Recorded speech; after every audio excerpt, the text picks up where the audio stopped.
भारत की संस्कृति केवल धार्मिक आस्था का नाम नहीं है, बल्कि एक जीवन मूल्य है जिसमें करुणा, सहिष्णुता और शरणागत वत्सलता की भावना गहराई से समाई हुई है। वैदिक ऋचाओं से लेकर आज के भारतीय संविधान तक भारत ने हमेशा ये सिद्ध किया है कि शरण मांगने वाला कोई पराया नहीं होता, वो अपना होता है।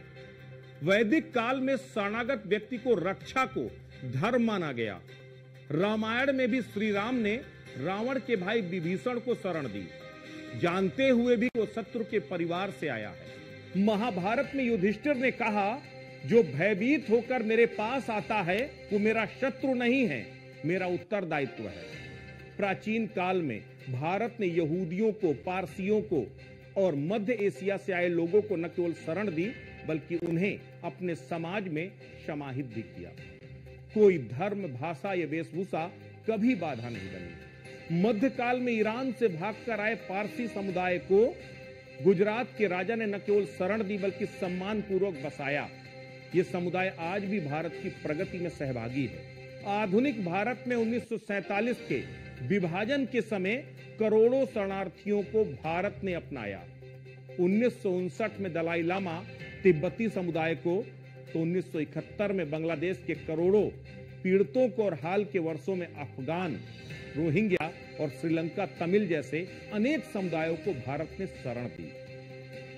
भारत ने कभी ये नहीं पूछा कि शरणार्थी कौन है, उसने केवल ये देखा कि वो पीड़ित है और हमारी संस्कृति कहती है कि पीड़ित की रक्षा करो।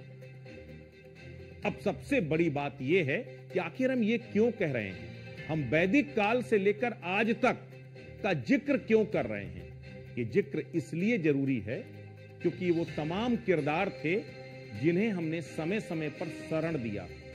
दुनिया में जिस भी मुल्क को जरूरत हुई उस मुल्क के लोगों को हमने शरण दी। लेकिन एक तरफ भारत की वैदिक परंपरा अतिथि देवो भव की भावना है और दूसरी तरफ सुप्रीम कोर्ट की टिप्पणी कि क्या भारत पूरी दुनिया से आए शरणार्थियों को जगह देता रहेगा।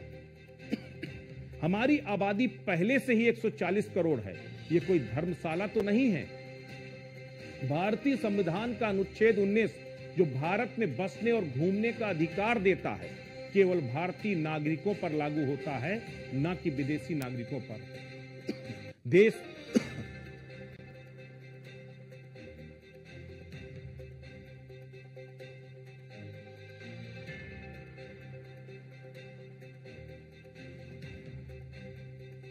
सुप्रीम कोर्ट की इस टिप्पणी को देख करके लगता है कि क्या भारत की सहृदयता का जो बांध है अब टूट चुका है, बहुत हो गया, अब शरणार्थियों का बोझ सह पाने की स्थिति में हिंदुस्तान नहीं है।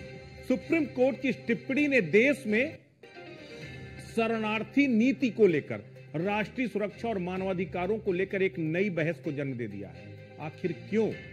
पहले आपको बताते हैं कि आखिर सुप्रीम कोर्ट की टिप्पणी किस वजह से आई है। देश कोई धर्मशाला नहीं है। श्रीलंका तमिल नागरिक की याचिका पर सुप्रीम कोर्ट की टिप्पणी आई। याचिकाकर्ता को 2015 में लिट्टे से संबंध की वजह से गिरफ्तार किया गया था। यूएपीए के तहत उसे दोषी ठहराया गया, 7 साल की सजा सुनाई गई। सजा भुगतने के बाद भारत में वो स्थायी रूप से बसने की उसने अनुमति मांगी थी। मद्रास हाई कोर्ट ने उसकी याचिका को खारिज कर दिया। सुप्रीम कोर्ट में उसके बदले में अपील किया और यह कहा कि अगर मैं श्रीलंका गया तो मुझे मार दिया जाएगा।